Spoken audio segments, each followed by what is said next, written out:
economista Sérgio Bastos, para participar do programa de hoje. Antes da mudança, a poupança rendia 6,17% ao ano, mais a variação da TR. Depois dessas mudanças, quanto é que a poupança vai render, Sérgio Bastos? Porque todo mundo fala muito tecnicamente, né? E o povo que tem dinheiro na poupança, quem está com dinheiro ali aplicado, quer saber exatamente quanto será. 1%, 0,8%, 0,7%. Bom dia, é um prazer recebê-lo aqui no Tribuna Livre, Sérgio. Bom dia, sempre uma satisfação ter a oportunidade de estar aqui com vocês. Bom dia aos ouvintes.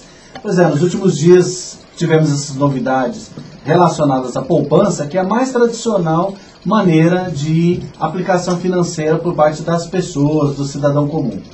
Como nós tínhamos tradicionalmente a poupança com juros que dava 6,17% ao ano, mais a TR, e o governo federal percebeu que isso era um limitante a continuar a baixa de juros, ele precisou mexer. Ele quis mexer justamente para poder ter mais liberdade para baixar mais a taxa de juros brasileira. Hoje, como que funciona? Uma conta de poupança aberta, ela vai ter um rendimento que vai corresponder a 70% da 70% da Selic. Né? A taxa Selic, quando ela muda, a gente fica sabendo porque toda a imprensa ela noticia isso. É uma taxa de juros referencial, é a referência da economia em cima dessa taxa Selic. Então, o rendimento da poupança vai corresponder a 70% dessa taxa Selic e mais a TR, que tem tido uma avaliação bem pequena. Então, para o cidadão comum, para ele acompanhar o rendimento dele, ele observa quanto que está a taxa Selic e calcula 70% disso. Hoje seria em torno do que, Sérgio? Em torno de... Estamos a 9%, seria em torno de 6,3%. Ao ano. Aí divide-se por 12. Aí a pessoa pensa assim, então tá bom, porque a poupança pagava 6,17 e hoje daria 6,3, só que na verdade o governo já sinalizou que vai baixar a taxa Selic. E aí a taxa Selic chegando a 8,5%, baixando para 8,5%, 70% disso já vai dar 5,95%. Ou seja, já vai dar um rendimento menor do que o da poupança antiga. Mas mas é claro que o governo não tomou essa providência apenas porque está baixando a taxa Selic. Ele tomou a providência também para evitar a migração, né, dos capitais, dos fundos para a poupança, porque a poupança, ele tornou menos atrativa a poupança para evitar a especulação, é isso? Perfeito. Você tem um ambiente como o sistema financeiro brasileiro, em que aquele dinheiro que está aplicado em fundos, ele alimenta todo o mercado financeiro. Agora, aquele dinheiro que está aplicado em poupança, ele alimenta basicamente o setor imobiliário, financiamento imobiliário. Então, se houvesse uma migração, se as pessoas parassem de aplicar em fundos que alimentam o sistema financeiro e aplicassem em poupança, você teria uma concentração de recursos que poderia ser utilizado basicamente para habitação. E aí isso travaria um pouco o sistema financeiro, que envolve empréstimos à pessoa física, empréstimos e ao próprio governo, né? E ao próprio governo, sem dúvida alguma. Essa é a grande questão. O próprio governo ia perder essa capacidade dele captar o dinheiro para financiar a atividade dele.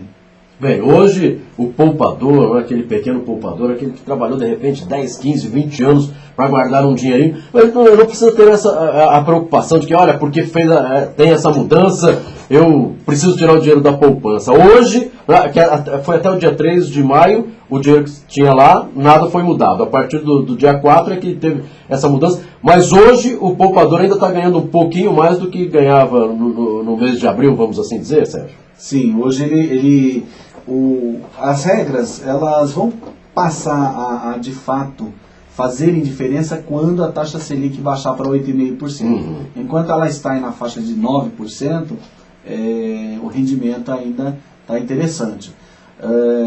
A previsão para que haja essa baixa da taxa Selic é agora nos próximos 30 dias. Nós já devemos ter uma nova reunião do Banco Central, lá do chamado Copom, né, que é um comitê de política monetária, e aí pode haver então alteração, uma redução da taxa de juros para 8,5%, aí vai estar valendo questão da nova poupança. Pois é, tem a questão da nova e da velha poupança. Como é que faz para separar o dinheiro da velha do dinheiro da nova e do dinheiro da velha?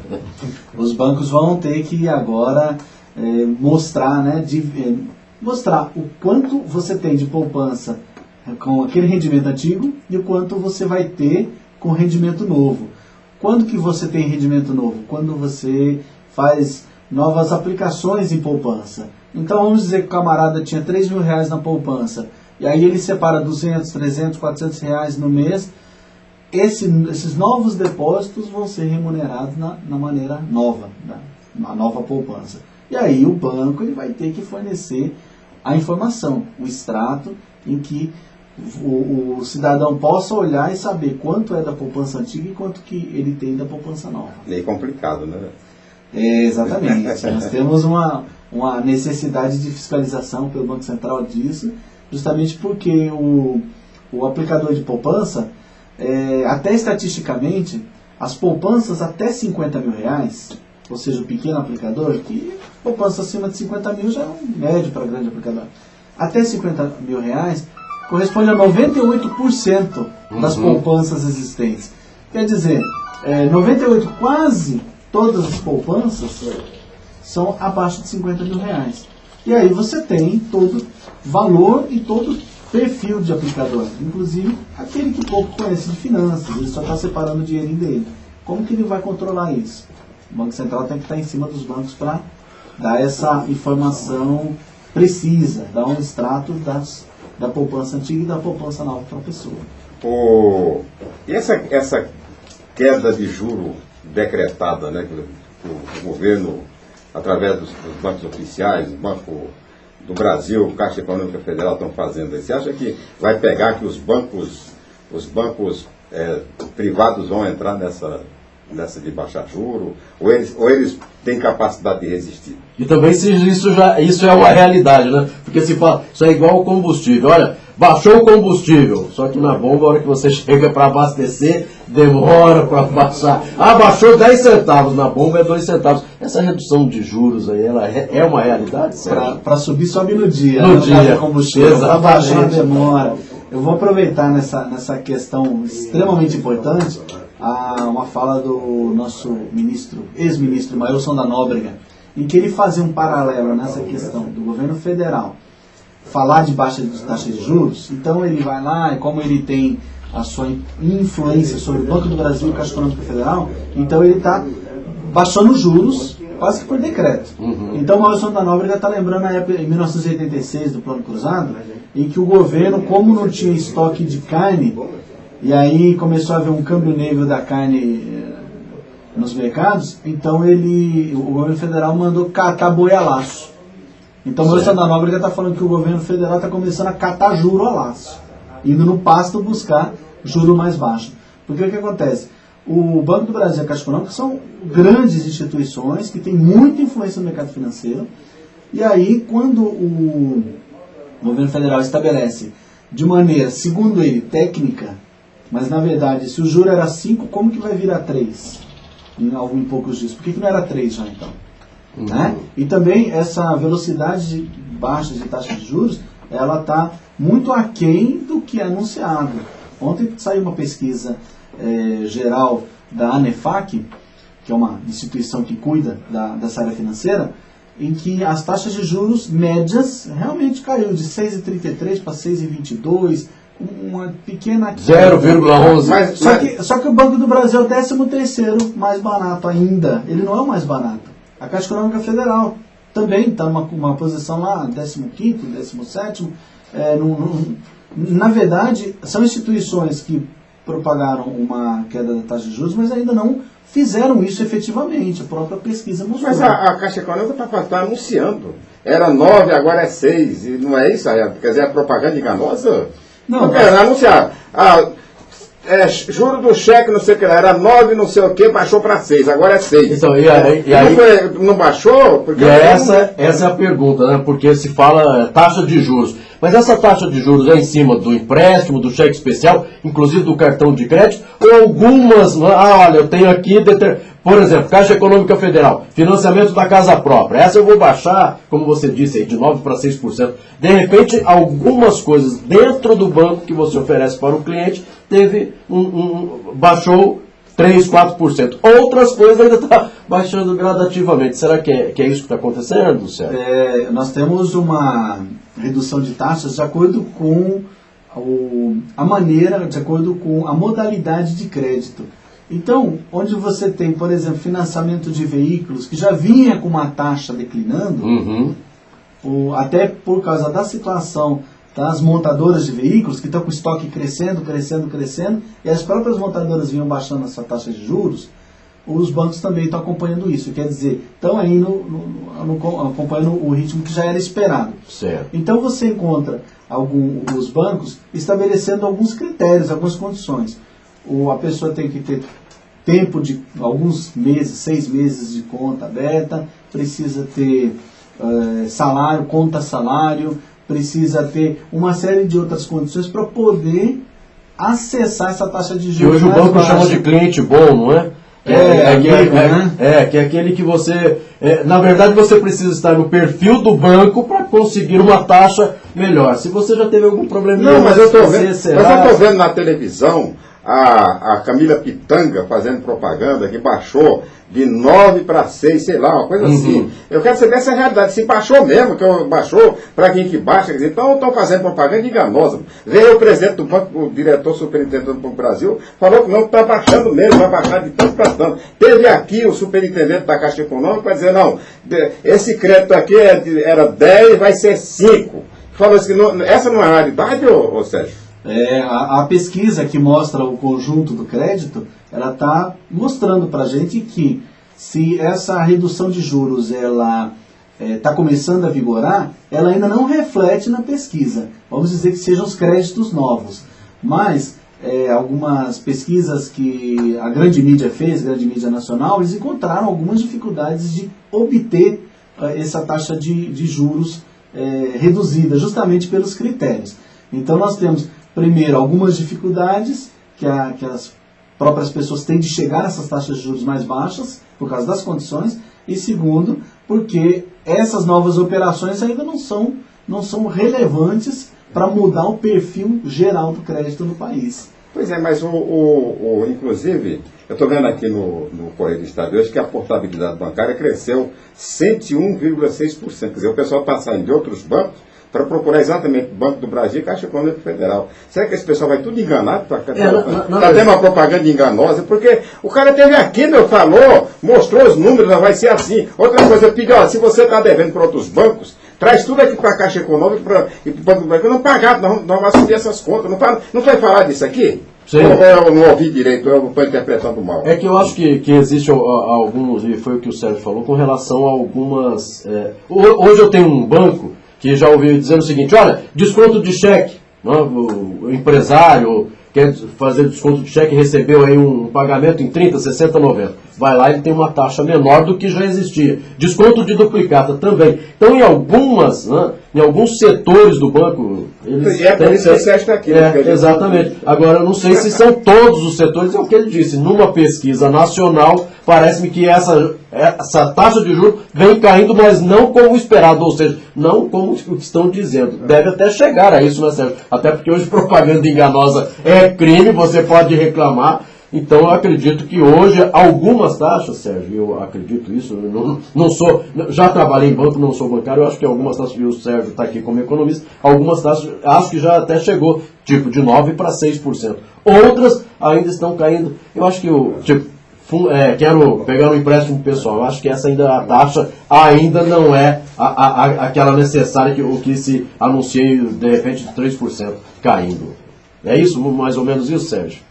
É o que nós estamos enxergando, né? As próprias pesquisas estão mostrando que a velocidade de redução dessa taxa não está sendo ainda tão significativa como a gente vê, como se esperava, como o próprio governo federal esperava. Então é bom lembrar aí os ouvintes, olha, não vai encarar dívida aí por conta desses juros baixos, né? Achar, não, até porque, claro, tem algumas coisas que seria bastante, se você vai comprar uma casa própria, você não vai pegar dinheiro emprestado, mas vai comprar celular. A questão da casa própria, ele explicou, Uhum. que não tem, que não ia baixar nada, porque já estavam nos patamares, né, mínimos permitidos para... Ele fez colocações aqui de coisa que está acontecendo, cheque especial, que o juro caiu no cheque especial, que o cartão de crédito, o juro caiu no cartão de crédito. Isso foi dito aqui, quer dizer, não está acontecendo nada disso, Sérgio? Quer dizer, o cartão de crédito continua cobrando aquele juro exagerado, o cheque especial, uma coisa da Caixa Econômica e do Banco do Brasil? Nós temos observado a intenção, a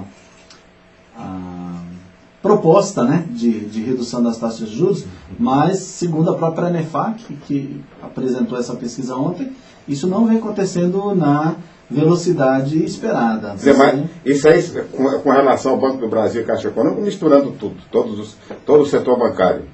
Todo o setor bancário e também individualmente. Quer dizer, você tem uma pesquisa de todo o sistema está reduzindo brasileiro. menos, a Caixa Econômica, segundo a pesquisa, a Caixa Econômica do Banco do Brasil está reduzindo menos que outras instituições bancárias, é isso? Não, essa informação eu não tenho. Eu tenho a informação de que 15º lugar, 13º lugar. Eles ainda estão em 13º e 15º lugar no custo do crédito.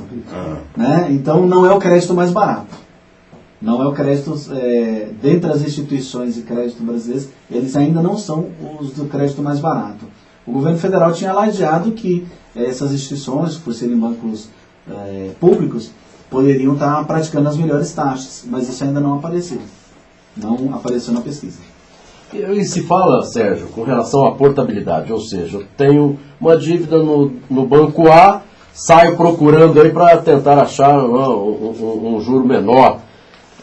Como é que funciona essa portabilidade? Porque portabilidade com relação ao número de telefone a gente já sabe como funciona. E essa portabilidade de dívida bancária? Como é que vai funcionar isso? Exatamente, porque parece que talvez isso já acontecia, mas é novo no sentido de divulgação, pelo menos, né? O cidadão ele pode optar onde que ele vai ter a sua operação de crédito, justamente buscando juros mais baixos. Uhum. Então, a pessoa está trabalhando lá no Banco A, por exemplo, e aí tem uma oferta do Banco B para que aquela dívida que ela vem carregando ali no Banco A, ela possa transferir para o Banco B e no Banco B com taxas de juros mais baixas. Ou seja, o Banco B compra do Banco A, paga, quita aquela dívida e ele traz essa dívida para o outro banco, junto com o cliente, claro, e aí com uma taxa de juros menor. Uma taxa de juros menor. Então, para o cidadão, fica mais barato, ele vai pagar em parcelas mais baixas, isso realmente é interessante. Só que um alerta que nós fazemos é que a pessoa tem que avaliar com uma certa cautela, porque junto com essa nova relação com essa instituição financeira, no caso do Banco B, você pode ter as taxas, você pode ter manutenção de conta, você pode ter alguns outros custos bancários e custos financeiros que no primeiro momento a pessoa não percebe. Uma das taxas que a gente precisa lembrar é conhecida TAC, taxa de abertura de crédito. Tem taxa de abertura de crédito aí que custa 800, 900 reais, principalmente para aquele que faz financiamento de carro, conhece, né, com relação a essa TAC que é embutido depois no valor total do seu carro. Então, se você está comprando o carro por 10 mil, financiando 10 mil, você vai financiar 10.800 reais, porque tem a taxa de abertura de crédito. Então, uma das coisas é tomar bastante cuidado com relação a isso. Na prática, é isso que acaba acontecendo, então a pessoa tem que estar cautelosa, porque ela vem lá no Banco A com aquela dívida já... Que já pagou essa taxa de abertura de crédito. E quando vai para o Banco B, é feita uma nova operação de crédito, e aí você tem IOF, que vai para o governo federal, e tem a taxa de abertura de crédito. Então, isso pode encarecer. Às vezes, olha, tem uma taxa melhor para você, mas faz bem as contas, calcula para de repente... E hoje o brasileiro está muito endividado, ou com a situação do país, Sérgio, a coisa parece que a coisa melhorou, até aquele que ganha salário mínimo está conseguindo hoje comprar em 10 vezes, e também quando a compra quando você compra em 10 vezes, também tem que tomar alguns cuidados com relação aos juros, Sérgio. Com certeza. O que se visualiza hoje no mercado é que as famílias elas vieram se endividando ao longo dos anos, elas passaram a ter mais acesso a crédito, uma melhor condição de gasto com financiamento, E como o Brasil, até por memória da inflação, tinha um nível de endividamento baixo, então havia espaço para esse aumento de endividamento. As famílias passaram a se endividar, passaram a aumentar seus compromissos. Só que isso aumentou de uma maneira considerável, de 8 a 10 anos para cá, aumentou bastante esse endividamento. Ainda não compromete os indicadores macroeconômicos, mas a gente já percebe, o próprio governo federal já percebe alguma fadiga de material que a gente fala, né? Ele já percebe que o aumento do crédito para as famílias, ele esbarra numa impossibilidade da família se endividar mais, certo, né? Porque ela já vem ali pagando casa, isso é muito bom, pagando veículo, tendo despesas que não existiam no passado, como celular, e também o acesso a eletrodomésticos, móveis, ou seja, a família está todinha, ela está com um grau de endividamento por um tempo que é considerável.